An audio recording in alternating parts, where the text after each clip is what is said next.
Hey guys, I am going to do a overall review on my NovaSure procedure. I'm in the car headed to the campground, and I thought what better time to do it than now because I'm not doing anything except writing. So, this is going to be a pretty gruesome video. I'm going to be talking lots of feminine information, so if you don't like that kind of stuff, you may not want to watch this. But if you're interested in having the NovaSure procedure done, then this is for you. I'm going to put some links. I'm going to put some links in the description below so you can go research it on the web for yourself. What it is it is radio frequency. It's a radioactive frequency something. It's a balloon type thing that they put in your uterus, and they put boiling water, hot water in there, and it burns and cauterizes the lining of your uterus. So each month you don't shed that lining, which causes the bleeding. I am one who had a period every month for 8 to 10 days each month, and it was miserable. I had major cramping, mood swings, the whole shebang. I did have my tubes tied. I'm talking with my hand, sorry. I did have my tubes tied after Joey when I had my cesarean. And I guess that is just what, not caused, but made me go back to having normal periods. So a friend of mine at work told me her daughter and her friends had that done.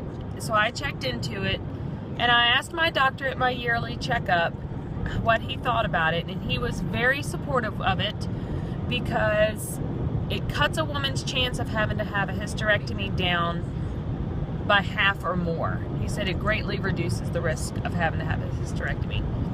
And it's a great procedure because you no longer have periods, but you still have all your parts, so therefore it doesn't cause early stages of menopause. And so he was very supportive. He said insurance companies love it. So I went and did a little bit more research on it, and I talked to Mike about having it done, and he said he thinks it would be great. So I ended up doing it. So when I went in for my yearly, and talked to him about it, he told me you would have to have a biopsy of your uterus done because they wanted to make sure there's nothing, no cancerous cells or anything like that that may be causing problems, the reason why you're having heavy periods, this, that, and the other. And so that you need to be prepared for. I was not prepared to have a biopsy done, and honestly it hurts like hell. I'm not even gonna lie, because they have to physically force open your cervix and go in and take snips of your uterus out. So there, it's over and done with in a few seconds, but those few seconds are torturous. They were for me. So anyway, that all came back great. He scheduled my surgery, and I went in. I had the surgery, it was actually at 9:30. I had to be there at 8:45. They took me back and they examined me, like checked out all my breathing, my heart, my lungs, and this, that, and the other.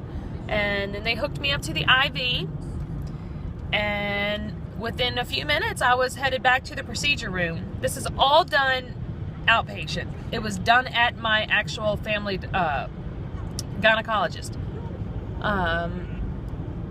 So she told me a couple things. She put me to sleep, and within 13 minutes the procedure was done.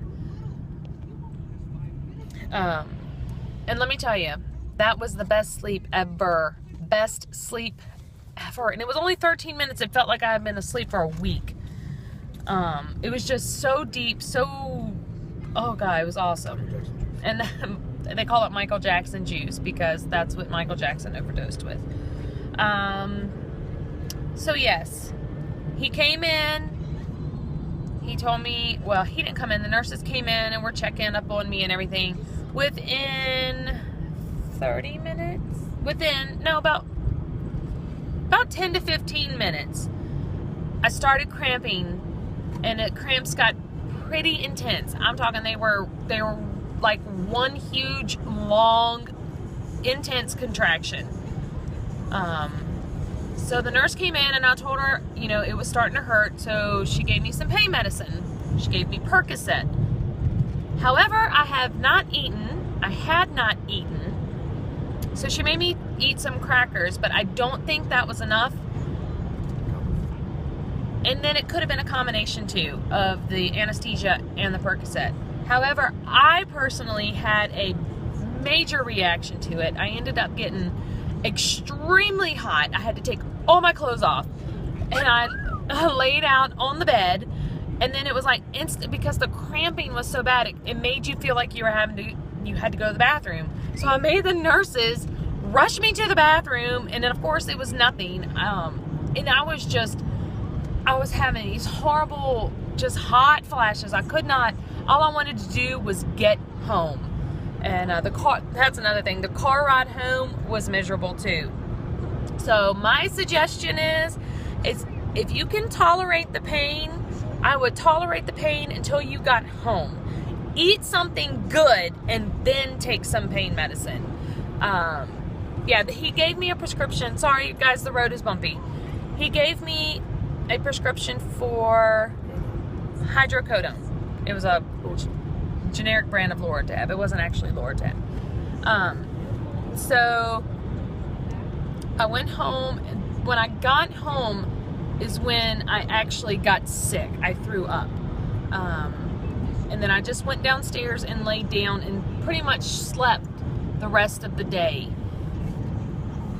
I was really crampy, really irritable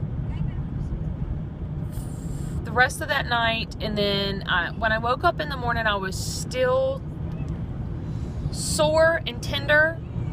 I did go to work, but I was just, and I don't know if I know I was tender from the procedure, but I didn't feel good, because I don't know if it was the reaction, made me weak, tired, whatnot, but I was able to get through work that day. I actually worked 8 to 4:30. And of course I have a desk job. I sit at a desk and do paperwork all day. So I didn't have a lot of lifting, moving, walking, climbing steps. I didn't have all of that. So if you have a pretty high pace job, you may want to take 2 days off. Most of the time they do their procedures on Fridays, so you can have the weekend off. However, the Friday that they had it originally scheduled for, they ended up having to change it and made it on a Monday. So keep that in mind too. The side effects of it are you cannot have sex. My doctor said for a week. The brochures say 3 weeks. So somewhere in between there, whatever you're comfortable with. You can't use tampons for at least a week if you need it. But I did not have I had very minimal bleeding that day of the procedure, but then the next day I did not. The only thing you have, and this is very TMI, the only thing you have is very mucousy discharge. It's like the first day was really, the first and second day was really thick, really thick mucousy discharge. Still today, and today is Friday, I had it done on Monday. It's like just a light liquid that you just keep releasing, and I guess it's all of the water, and I don't know what it is, but that's what happens.